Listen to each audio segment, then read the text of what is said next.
Hi, this is PatZi with a Z. Welcome to Joy on Paper Live, a program for writers and those who dream of writing, and for everyone who wants to know the story behind the book.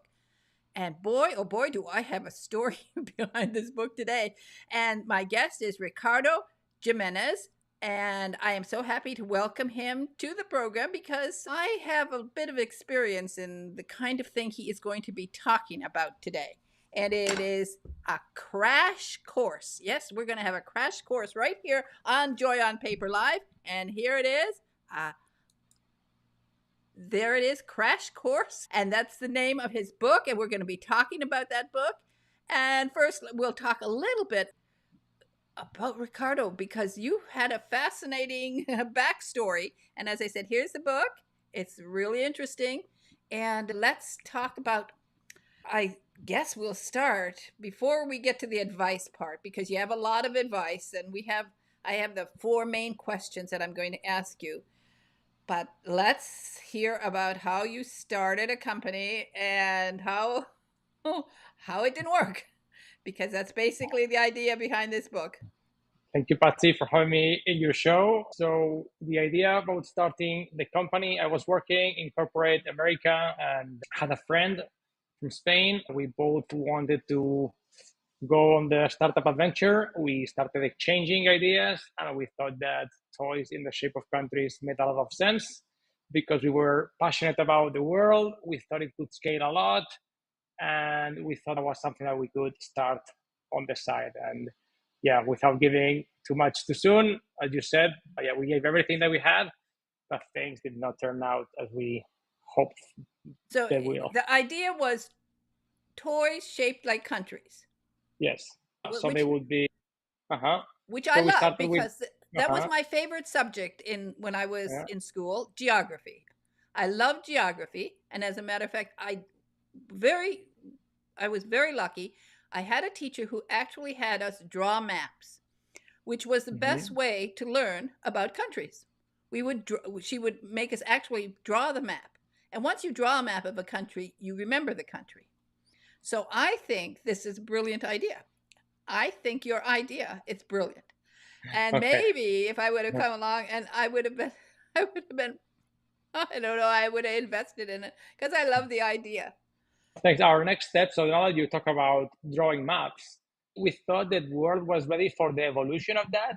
And what we wanted kids was to have a friend from a different country. So our toys were the world friends.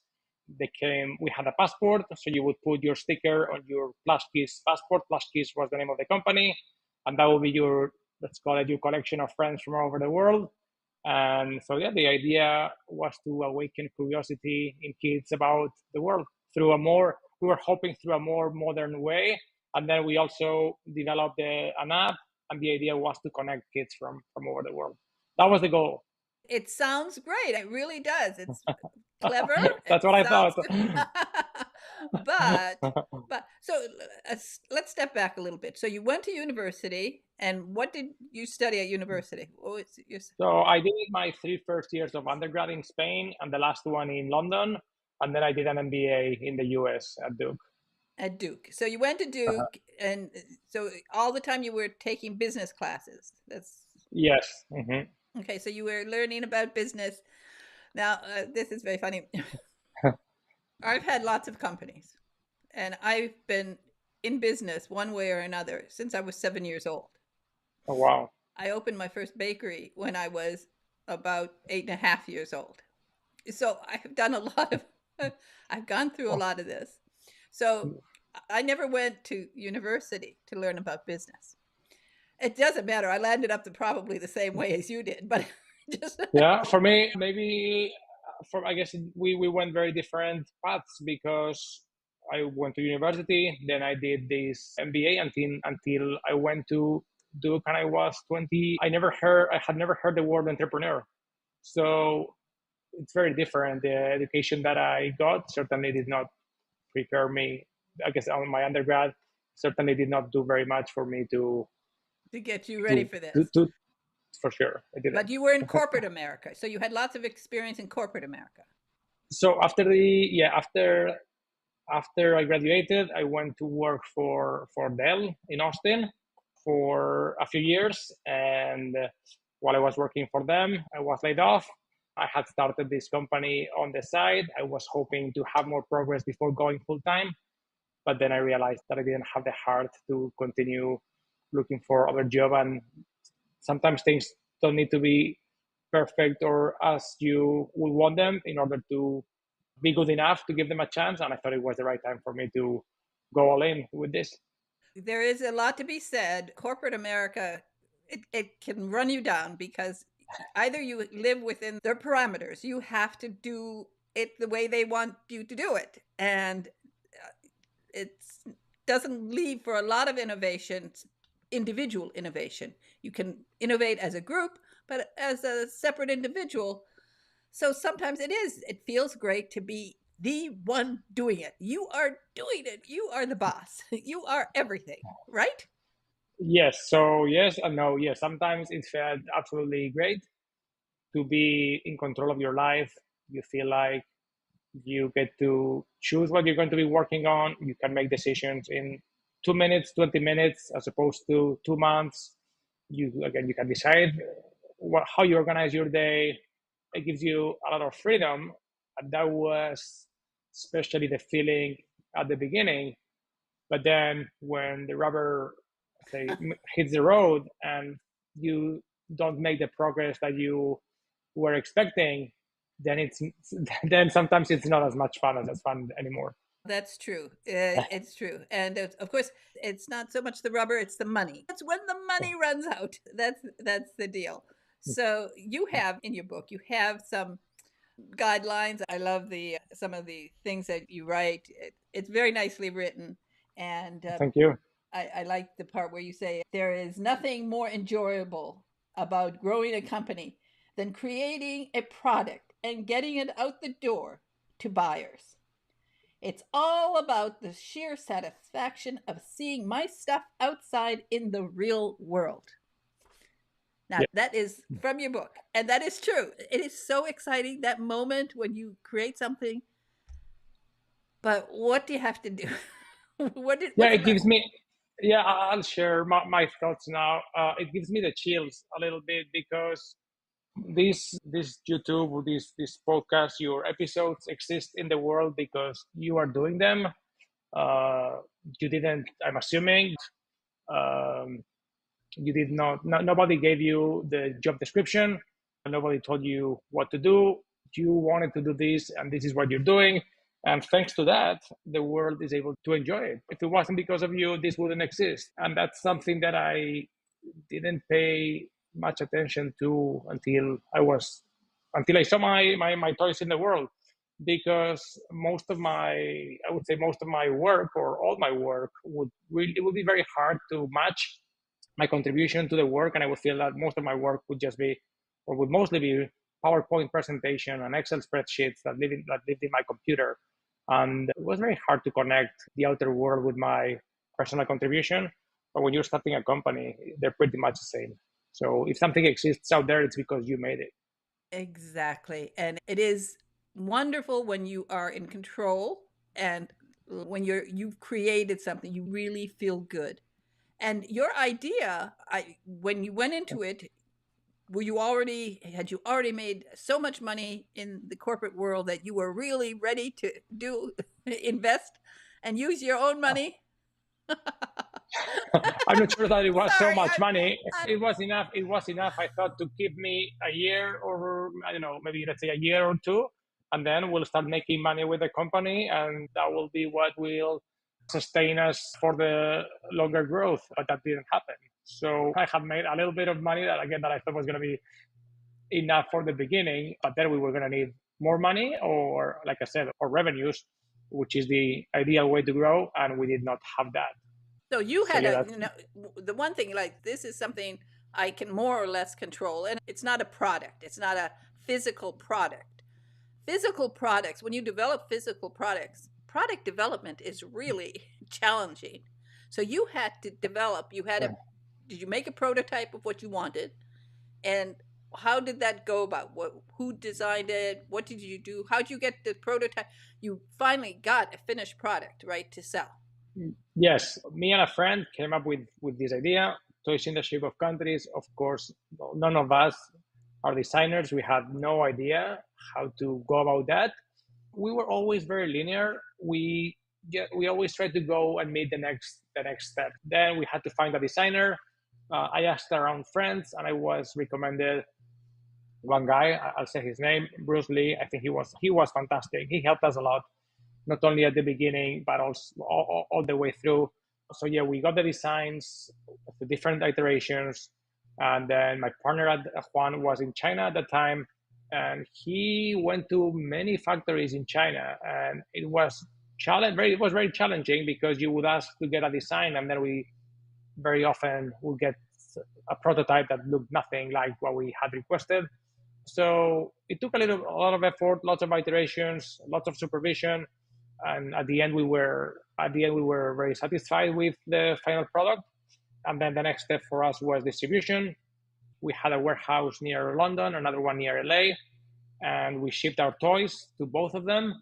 The idea would be to be closer to the end customer, so we arranged these logistics for, say, a small medium company, but then we hadn't sold a product, and then when it was time to sell, we weren't able to sell. So that's a little bit of the story. Okay, I know the feeling. Let's step back a minute. Okay. Before you designed the product, while you still had the idea in your head, did you do great? Did you do everything properly, legally? Did you have the right contracts with the people you were working with?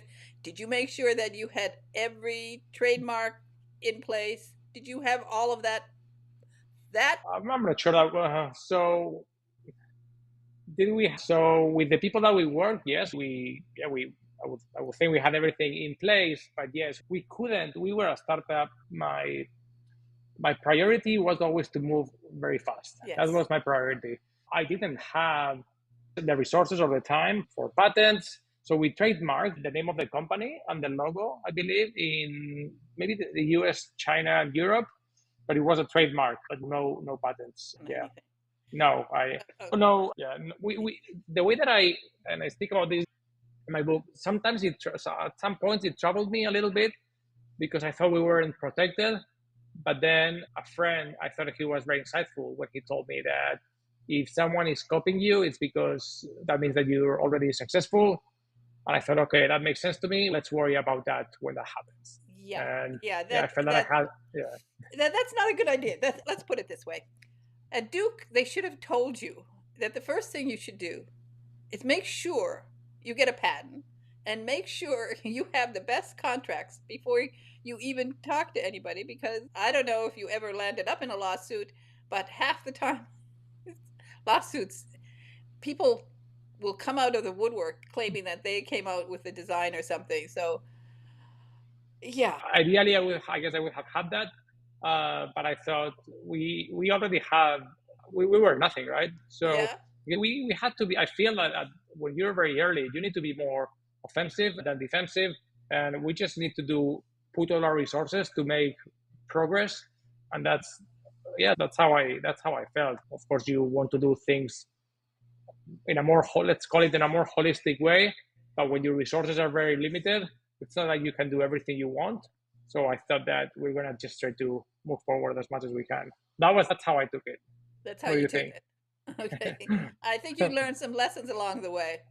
Yes. Yes. One of them, of course, this is one of the things that you talk about, is learn the most valuable information first. So what was that information that you should have known? I guess there's two kinds of information. One will be more, let's say, the technical start company information. There's lots of books that talk about that, but I will share one quick one, which is that we could have de-risked more the process. This is a term that I am now learning from the book Originals by Adam Grant. Sometimes it's better to spend more time at the beginning to take off risk, and that's something that I did not do. So in other words, to make sure there was product market fit before going all in with the idea. So that's one lesson. But where I think the book is different from others is that the focus is not in the company, in the startup, it's on the person trying to build the startup. I did not succeed at building the company, but I do know what the founder can go through in the attempt. So some of the lessons there are to pay attention to what the founder is feeling, because there's lots of frustration, there is a lot of confusion, and very often we don't make progress, not because of a lack of determination, but because of a lack of clarity. And so it's very important that to check with yourself to see what state you're in, because otherwise you may get stuck in a loop.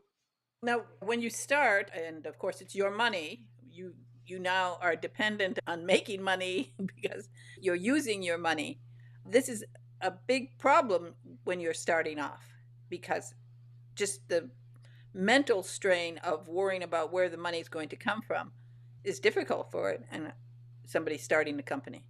Yes, that's one of the key concerns that a CEO founder needs to make sure that the company is going to be able to continue running, to pay the light, to have the lights on, for sure. And we were I was projecting revenues, and the revenues did not come, so that was always a challenge.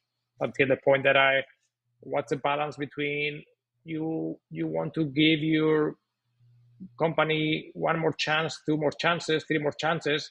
So I ended up getting a loan.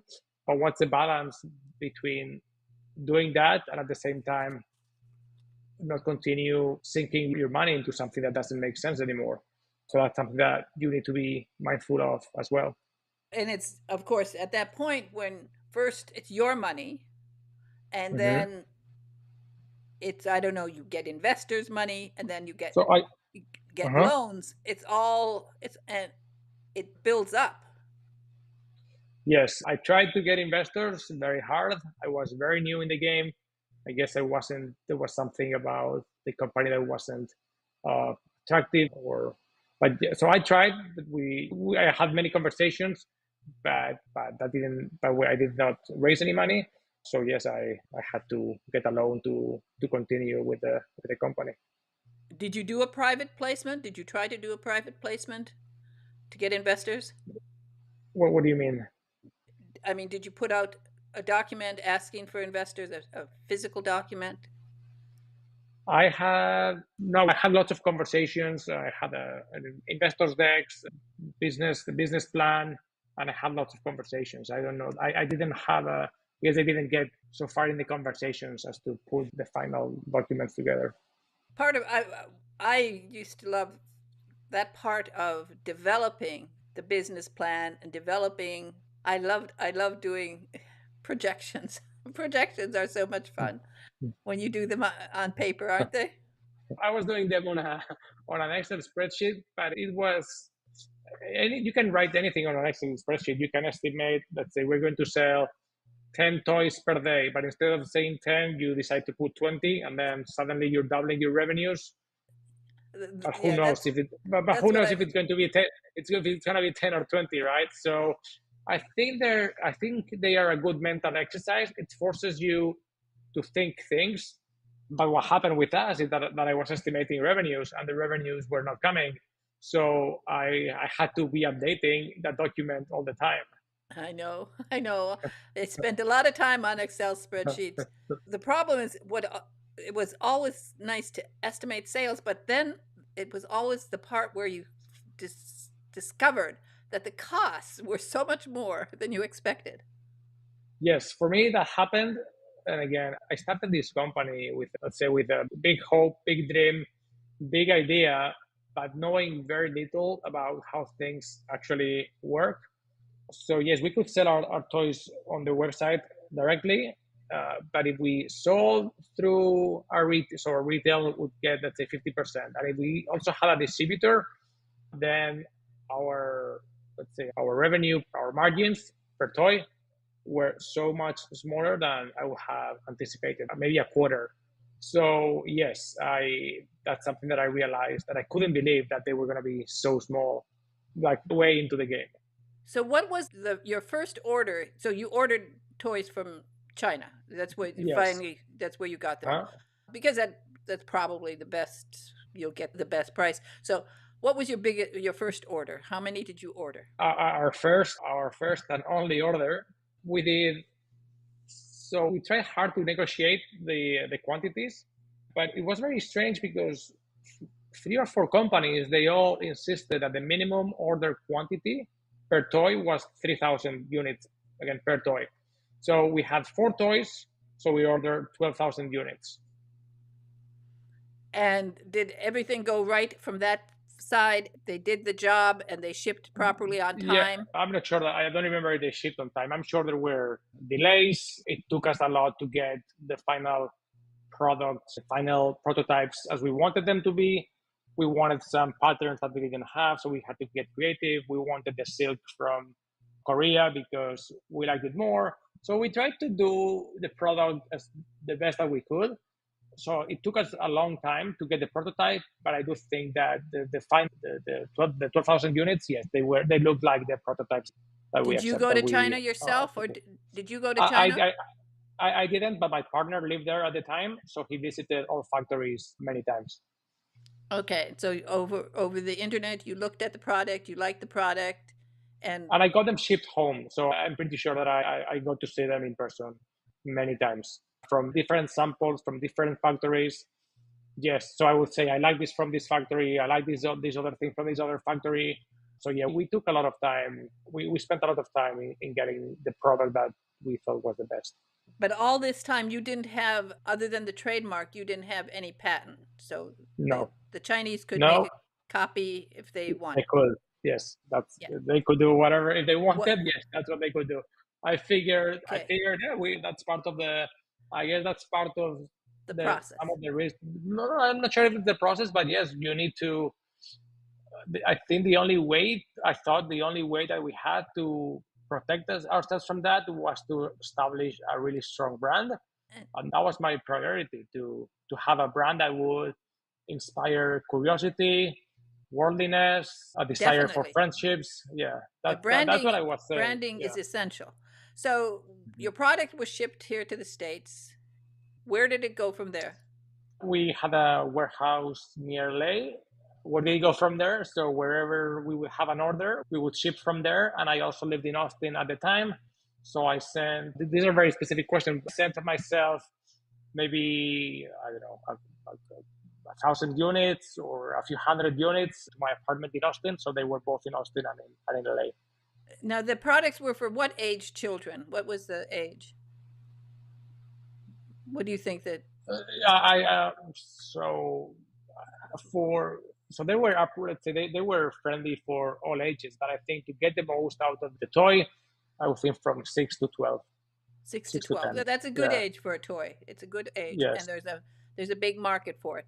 So how did you market? Where did you get the orders from? How did you approach buyers? So yeah, we did lots of things. We went to retail stores in Austin. We did online advertisement.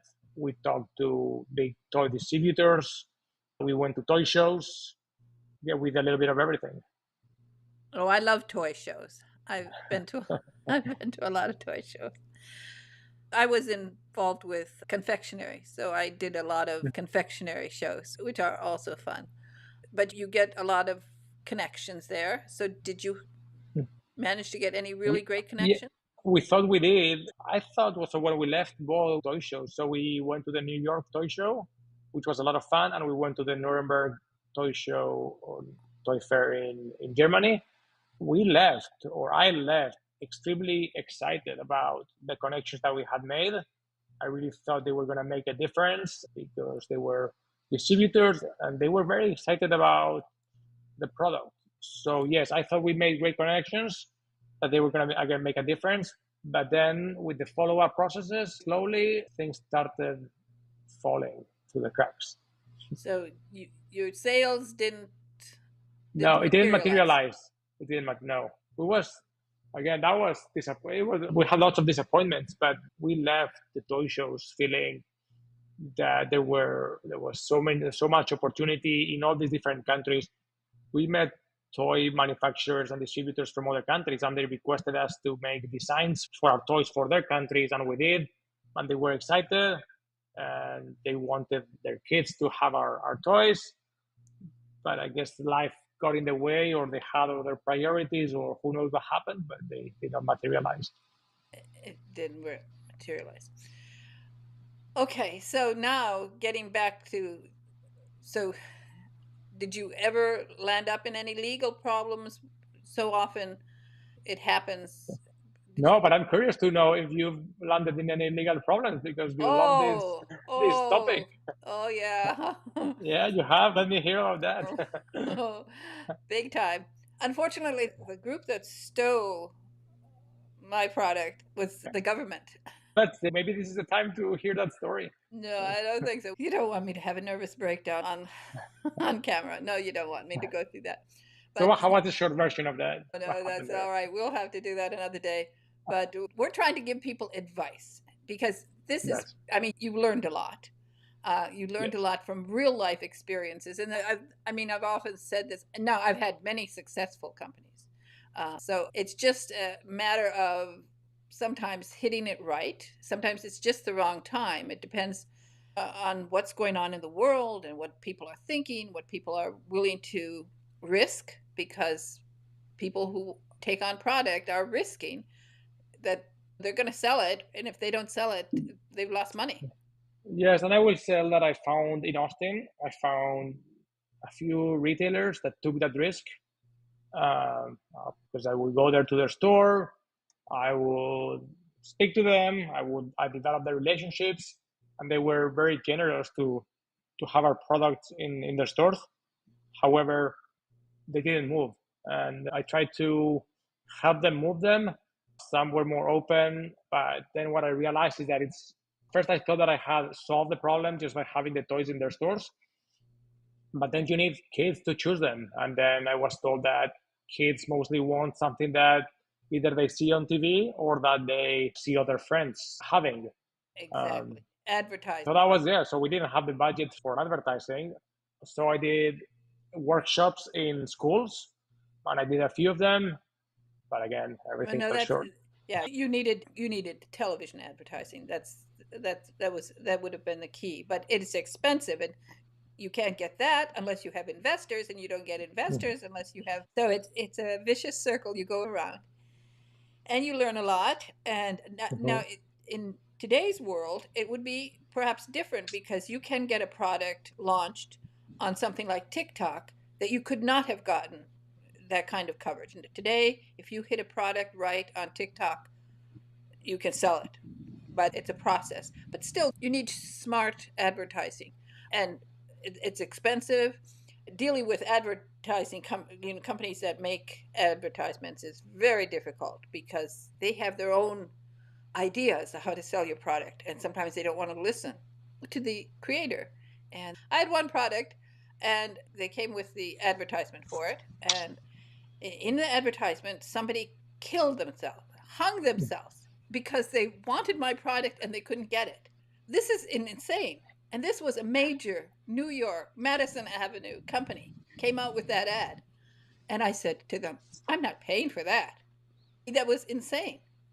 So, What was the product? Was there a reason to be so extreme in the no, marketing? there was no reason. Believe me, there was no reason. So it's strange. But so you didn't have that. You didn't have TikTok. Was Shark Tank? There wasn't Shark Tank at that time. So no, there was Shark Tank, and I don't know how I was connected with them, and I tried a couple of times, and I got a call back from them, and I spoke to them I think for 5 minutes, and then when they asked me what my revenues were, I think Uh, that was the end of the conversation. that's the bottom line. That's the bottom Yes. line. What are And you it's funny because lots of times, very often people will tell me, oh, you need to be on Shark Tank or you need to be in this store. And I would think, yes, that makes sense. Let me try it. And then I would try and the store would not agree. And then I would try and Shark Tank would not agree. So so, yeah, that's the kind of rejection that I was getting all so the time, every day. you faced rejection. Okay, instead of starting another one, you have to, I don't know, here I have one of the messages that I think comes through is to trust yourself. What does that mean when somebody is coming out to and they have a product and they want to start a company, what would you tell them? What about trusting themselves? Do they have to believe in themselves? They have to, yes, they have to believe in themselves because they are the ones that are gonna have to do it. So there's lots of levels of trust, but the first one, when you're starting, and pretty much all you have is yourself. If you don't have, let's say, money or technology, again, all you have is yourself. So you need to have the trust that you're going to be able to figure out everything that you need to move forward and to make the company that you hope for. And then it's trust. Every day is trust. So that will be the trust to get started. But then as you get started, you start facing rejections. Maybe you started a strategy that doesn't work, and you still need to have trust to make decisions of, do I recommit to the strategy or maybe I need to pivot? Again, it's a continuous test in which you need to continue choosing yourself and trusting in yourself and in what you're doing. Otherwise, it's really hard. And you also need to be careful with, I'm not sure if it's with trust, but sometimes we bet so much on what we're doing because we identify with our product and we unconsciously end up believing that unless our product works or our company is a success, so unless it's a success, we are not a success. Oh, no, hold on. How do we say that? So unless they're a success, so we need a company to be a success for us to be a success. And that can make you, that can actually cause a lack of trust in whatever makes sense because you end up sinking costs, sinking your time and energy into something that you don't believe in anymore, but you don't trust yourself enough to let go and move on to the next stage of life or your next company or your next project. So it takes, I think you need trust all along the way of the process to start in the middle of it and to say, I need to trust that this is not working, so I need to trust in the next thing. So I think trust, it's fundamental every step of the way. But you mentioned learn to let go. At some point, after you had done all of this, you had tried all of these different avenues to success and you hit roadblocks.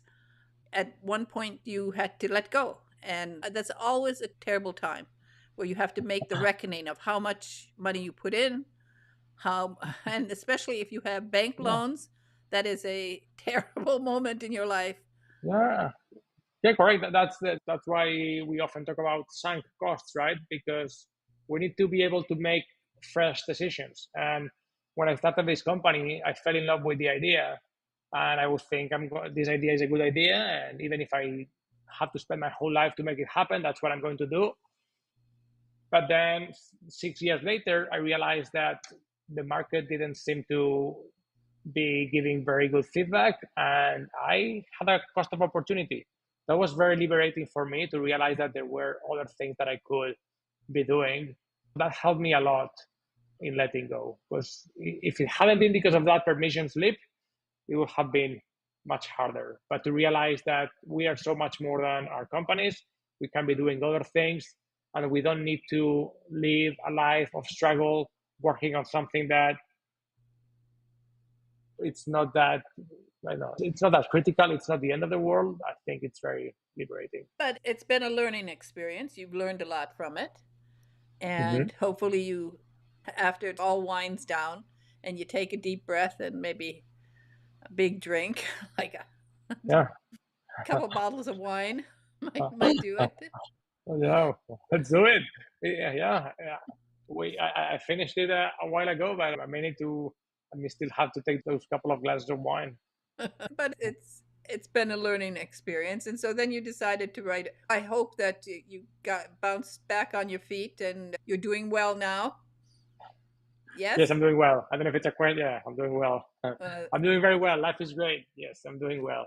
So yeah, I'm not sure how much you want me to get into, but the part of trust goes again to see yourself more than your company. Then, so towards the end of or maybe in the middle of the company, I ran into a friend, well, to a friend now, into a guy that told me about Bitcoin at the time, and it made a lot of sense to me.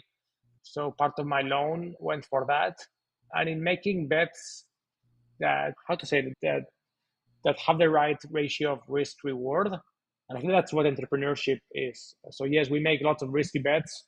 Very often they won't work out, but if they do, because we are betting on something that no one else is betting, then that's how you get the reward. And then I made other bets that ended up working out. But it's because I have the appetite for this, I guess, these bets of strong risk, but with strong reward. You took a risk to start a business, and now you're taking risks with Bitcoin and all of that. But I think that's probably a good decision. I have a feeling the Bitcoin part has worked out for you. Yes, Yeah, it has, and you're thanks to that, smiling. maybe. You're smiling. I Yeah, can see it. I, yes, I'm smiling. Because Bitcoin has a way of doubling and doubling, and yeah, that it has a lot going for it, and so I'm glad that you have discovered that, and Yeah. probably Mhm. maybe now you are will invest in people who come to you with ideas. Yeah, that's what I do. I'm an angel investor. I am learning that I may not be the best person to evaluate ideas, but I'm also learning as I go. Because now, with when you're an entrepreneur, you're putting all your eggs in one basket. When you're an investor, let's say you have lots of different baskets, and you don't worry too much about one. Let's say your risk is diversified. But what I'm learning is that very often I, companies or ideas fail for things that I didn't even anticipate. There's a lot of learning to be done as an investor as well. And I hope that you've had fun writing this book, and it's fascinating. It's called Crash Course, and it is a founder's journey to saving your startup and sanity. And I think you've saved your sanity. So you've enjoyed the writing process. Yes, I like the creative processes. That's what I've learned. I like to create. For me, it's harder to sell. But yes, there was a story to share. I've seen lots of founders that have all these books and all this education about companies, but they don't take care of the most important piece, which is themselves, the person building the company. And when I was writing this book, I was doing it for someone that will be exactly like me. And there's lots of entrepreneurs that have already read the book that see it as a companion. So that's very gratifying for me. I think you did a great job with the book, and I'm Thank so you. happy to help you promote it.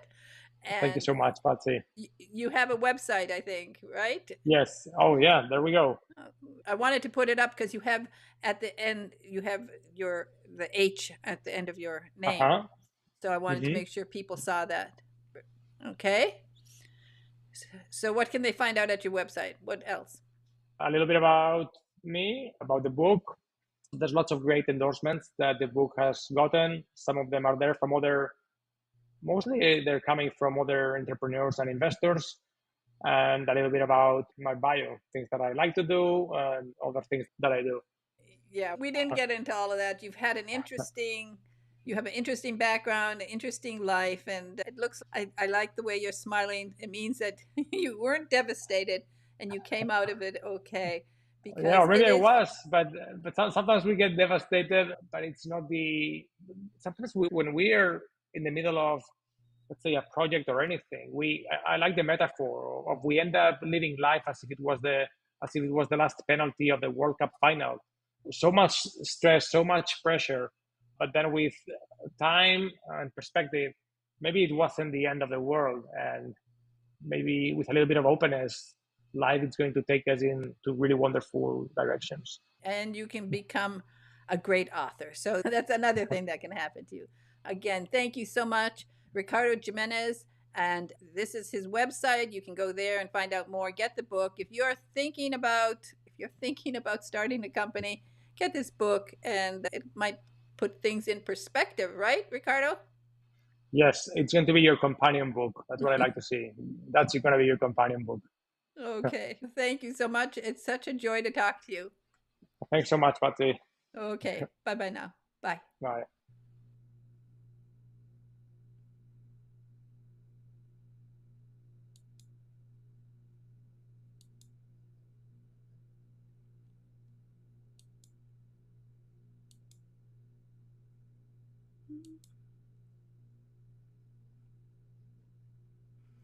Well, that was so much fun to talk to Ricardo. He's so, I think he's so delightful.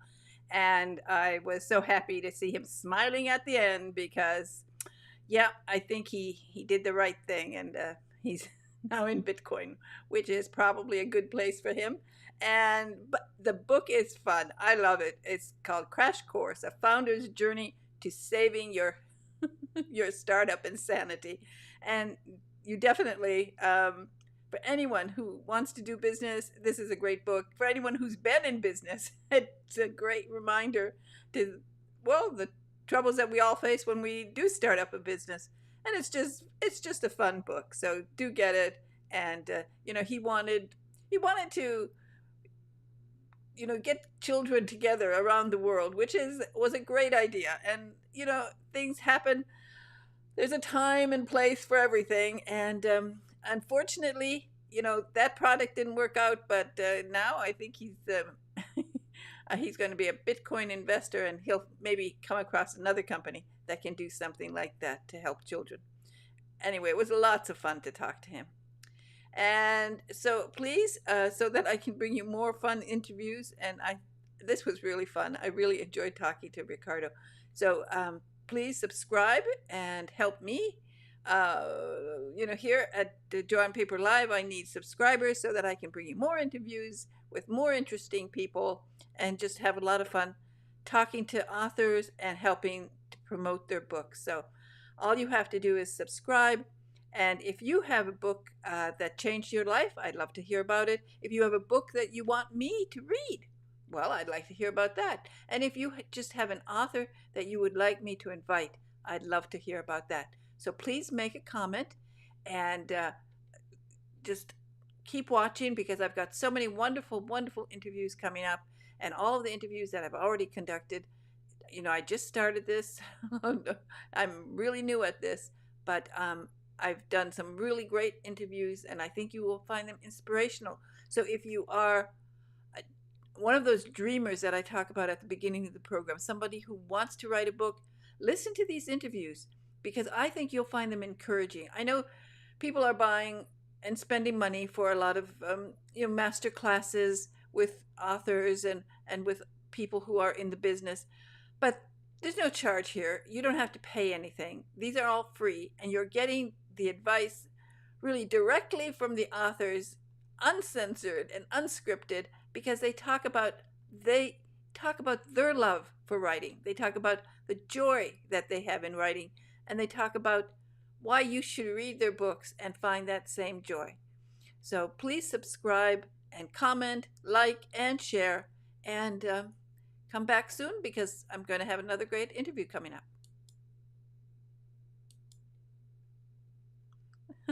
And I will tell you, I am having, oh, this is not fun. I'm